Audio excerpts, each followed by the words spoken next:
Okey, salam sejahtera, selamat petang, salam Malaysia Madani. Pada petang tadi saya telah mempengerusikan mesyuarat Majlis Konsultasi Penerbangan Negara ataupun dipanggil sebagai National Aviation Consultative Council yang bermesyuarat sejak pukul 2.30 petang. Mesyuarat ini telah dihadiri seramai 70 orang kepimpinan tertinggi daripada Kementerian Pengangkutan dan juga agensi-agensi daripada kementerian lain. Dan yang paling penting ialah pemain-pemain industri utama sektor penerbangan negara seperti pengendali lapangan terbang, syarikat-syarikat penerbangan, ground handlers, persatuan pekerja sektor penerbangan dan lain-lain pihak pemegang taruh. Ini merupakan satu platform utama untuk pihak pemain industri penerbangan dan pihak berkepentingan bekerjasama dan membincangkan isu-isu untuk kita pastikan bahawa industri penerbangan ini terus berdaya saing. NACC ini telah pun diwujudkan sejak tahun 2018 lagi dan memang beberapa jawatan kuasa telah pun dibentuk untuk kita pastikan bahawa ini semua dapat kita jalankan. Yang pertamanya, mesyuarat hari ini memberikan fokus kepada aspek penerbangan hijau ataupun green aviation melalui pembentangan State Action Plan on Sustainable Aviation oleh pihak berkuasa penerbangan awam Malaysia. Seperti mana semua sedia maklum, Kerajaan Malaysia melalui Kementerian Ekonomi telah meluncurkan Pelan Hala Tuju Pengalihan Tenaga ataupun National Energy Transition Roadmap bagi mengemudi pengalihan sektor tenaga ke arah sasaran pelepasan GHG SIFA seawal-awalnya pada tahun 2050. NETR adalah strategi Malaysia dalam menepani trend pengalihan tenaga yang sedang berkembang pesat. Selain meneroka peluang pembangunan ekonomi baru dan melancarkan pelaburan dalam dan luar negara, NETR juga merupakan iltizam bagi menjamin masa depan negara serta kesejahteraan rakyat melalui pengurusan pengalihan tenaga yang secara adil, inklusif dan teratur. Tiga inisiatif sektor penerbangan bagi mencapai sasaran pelepasan karbon SIFA untuk penerbangan antarabangsa selaras dengan ketetapan yang disetujui melalui Long Term Aspirational Goal di bawah ICAO dengan tumpuan kepada penyelesaian tenaga yang lebih bersih. Sasaran oleh NETR bagi sektor penerbangan adalah mencapai sehingga 47% Sustainable Aviation Fuel blending mandate pada tahun 2050. Tiga inisiatif adalah yang pertama membangunkan Pelan Hala Tuju menyeluruh bagi pengurangan pelepasan karbon dari sektor penerbangan yang akan diterajui oleh Kementerian Pengangkutan, melaksanakan SAF ataupun Sustainable Aviation Fuel blending mandate yang akan dilaksanakan oleh Kementerian Perdagangan dan Komoditi, dan menjalankan kajian berhubung penggunaan minyak sawit sebagai sumber bahan mentah kepada SAF yang akan turut diterajui oleh KPK.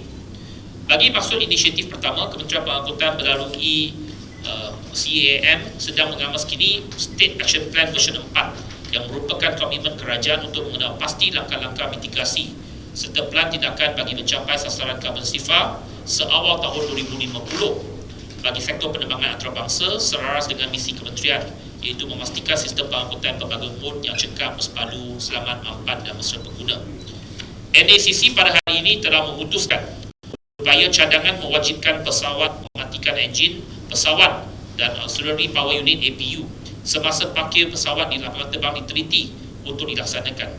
Dalam hal ini, Kementerian Pengangkutan bersama-sama dengan MEFCOM dan CAM serta MHB akan meneliti semua aspek pelaksanaan termasuk ketersediaan infrastruktur dan penguasaan perundangan yang berkaitan dalam mewajibkan pelaksanaan dasar tersebut.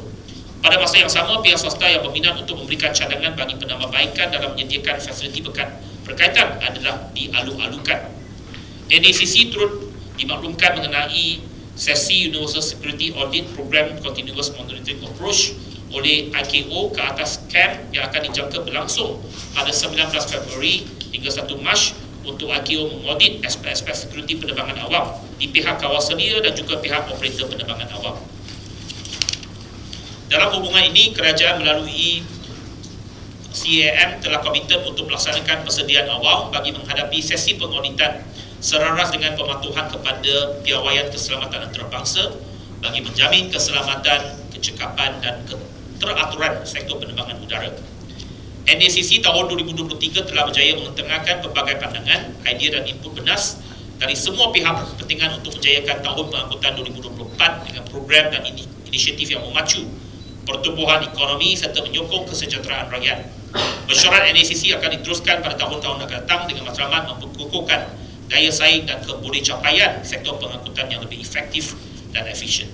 Satu perkara yang saya nak juga maklumkan bahawa pihak MAVCOM juga telah pun membentangkan situasi semasa dan juga trend serta statistik-statistik berkenaan dengan penerbangan.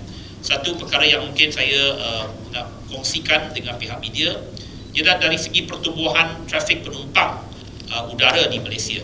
Sukacita untuk saya umumkan bahawa bagi Januari hingga September tahun ini, untuk 9 bulan pertama, jumlah penumpang yang telah pun mengambil pesawat ataupun telah dikendalikan di semua lapangan terbang di seluruh negara ialah berjumlah 62.83 juta penumpang. Pertambahan sebanyak 71.7%, hampir 72% year on year growth berbanding tahun 2022 untuk tempoh yang sama. Untuk September sahaja, bulan September sahaja, jumlah penumpang yang telah mengambil pesawat ialah 7.17 juta penumpang. Okay, ini hampir separuh-separuh. International 3.3 juta dan domestik 3.85 juta. Apa yang saya nak nyatakan di sini ialah bahawa melihat kepada trend peningkatan penumpang udara ini, sektor penerbangan boleh dikatakan ke arah pemulihan pre-COVID.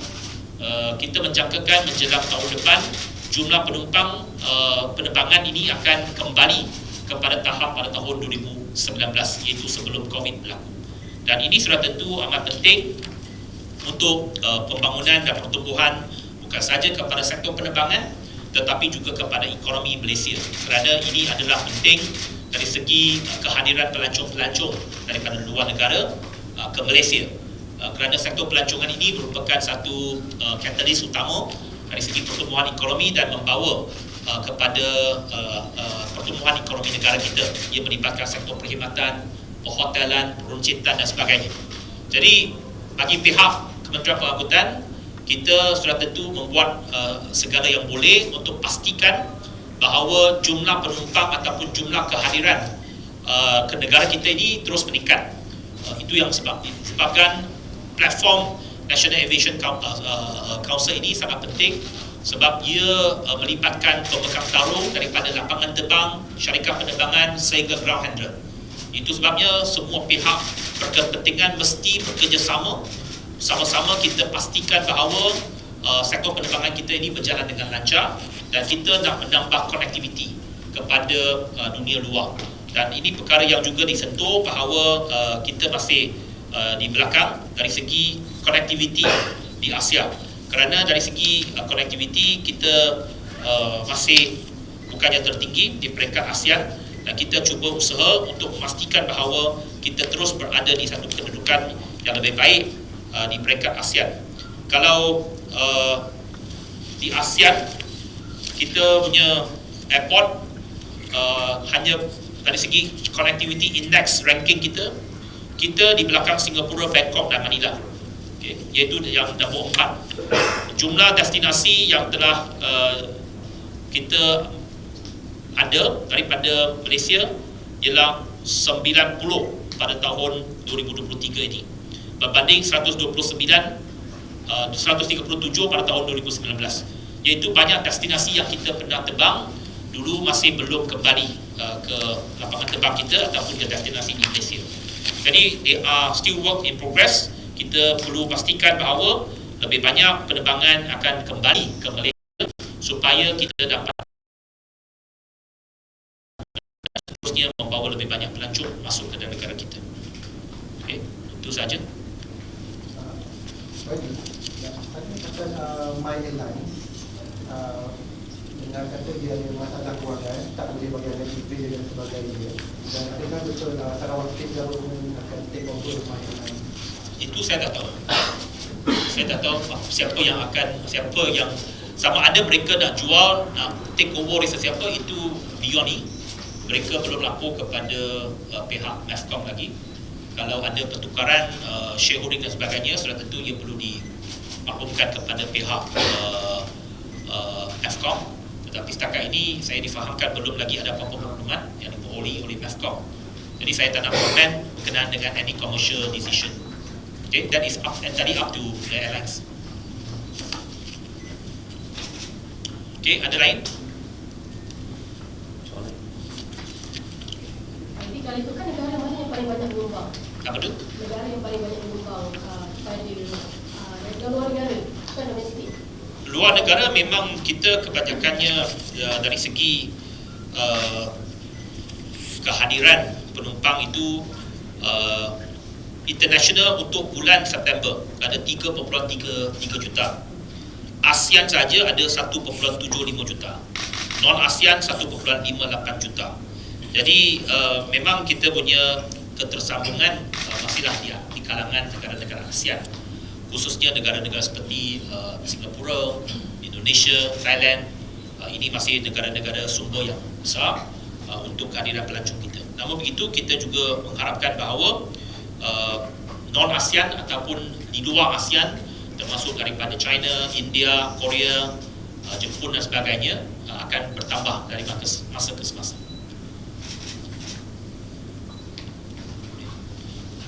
Sekarang ini kita masih belum kembali ke tahap COVID pre-COVID, sebab tahun 2019 kita mengendalikan hampir lebih 100 juta penumpang di semua lapangan terbang di seluruh negara.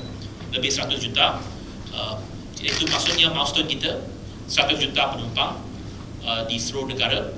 Setakat ini, setakat bulan September 2023, kita ada lebih kurang 62.83 juta. So menjelang akhir tahun, kita menjangkakan kita boleh hit about 80% of pre-COVID, iaitu lebih kurang 80 juta ke atas. YB, apa kekangan untuk kita sampai ke 100 juta? Memang ini di seluruh dunia pun sama. Kapasiti yang pertamanya, banyak syarikat penerbangan belum kembali kepada full capacity. Mereka bukannya tak nak terbang, tetapi banyak aircraft di grounded semasa COVID. Mereka perlu masa untuk maintenance, untuk mereka kembali terbang. Dan ada juga lapangan-lapangan terbang, syarikat-syarikat penerbangan yang baru mula kembali menawarkan kapasiti ataupun membuka semula sempadan mereka. Umpamanya banyak lapangan terbang di China hanya baru buka tak lama sebelum ini. Jadi mereka telah menutup sempadan mereka sekian lama, dan setiap negara mengambil masa yang berlainan untuk membuka sempadan. Malaysia antara negara awal yang membuka semula sempadan, tapi banyak negara lain mereka menutup sempadan sehingga satu ketika sebelum ini yang mereka buka semula. Jadi it's a question of capacity lah. Jadi memang perlu masa untuk kita kembali kepada pre-COVID punya tahap. Tetapi apa yang saya nak nyatakan di sini ialah, kalau mengikut trend yang kita telah lihat dalam tempoh 9 bulan pertama ini, kita yakin menjelang tahun depan kita boleh kembali kepada tahap tahun 2019, iaitu sebelum COVID pula. Yeah. Are there any plans by MOD to encourage seasonal charter flights? Sorry? Coming charter flights. Charter flights, we are open. We are open to charter flights. It depends on the respective airlines and also any tour agencies. They want to charter flights. We have no issue, and we have no problem with that. Including charter flight from Russia. So far, we have no such requests. Is there any particular request from Russia? I'm not aware of it. Because, So far, we have not come across any requests on that particular route. Usually, a lot of charter flights coming in from China and India. That is quite normal, and especially China, a lot of charter flights from China. Okay. Does MOD have any plans to help facilitate mass airlines to be more profitable in the near future? Sorry. Does MOD have any strategies or plans to help facilitate mass airlines to be more Mass profitable? airline? We facilitate all our airlines. But Why should we? are there any specific strategies right now that is going to facilitate? No, when we do all this, it's actually to facilitate all airlines. So we want all our airlines to be profitable. It cannot be just mass alone. So any airlines, especially our local airlines operating from Malaysia, we want them to be profitable. So it's not about, MOD is not just picking any particular airline. So I think, of course, MAS is owned by the government through Khazanah. Definitely, they have a lot of support from the government. But they are competing with any other airlines. follow up to that question. As for my airlines, how can the government help this ailing company? So far, they have to come to us first. I mean, we will look at what are the problems in terms of facilitation. Dari segi licensing, dari segi some of the facilitation in terms of regulatory support. Then we are trying to facilitate to give them a bit of rooms, but they have to come to us to tell us what are their problems. Okay, so I think they will speak to MAVCOM soon. All right. What is this the first NACC meeting this year? Yes. Yeah. And who are the people who presented the papers? Well, usually, mainly are from our authorities, from MAVCOM, from CAM, also from the airlines. The airlines also presented their action plans on sustainability. Both MAG, Malaysia Aviation Group, and AirAsia presented their respective plans for sustainable aviation. So they have actually informed the council what they have been doing in terms of sustainable aviation. So a lot of efforts are being undertaken. For example, AirAsia, they have been talking about operational efficiency, and they need support from the authorities such as CAM, including in terms of our air traffic control. So some of this procedure to ensure that they have a shorter approach when they are landing. So if all this can be done, it will help them in terms of reducing their fuel consumption. So all these are being discussed at the council, and this is one of the way to ensure that we can contribute towards a more sustainable aviation. All right, thank you so much. Terima kasih.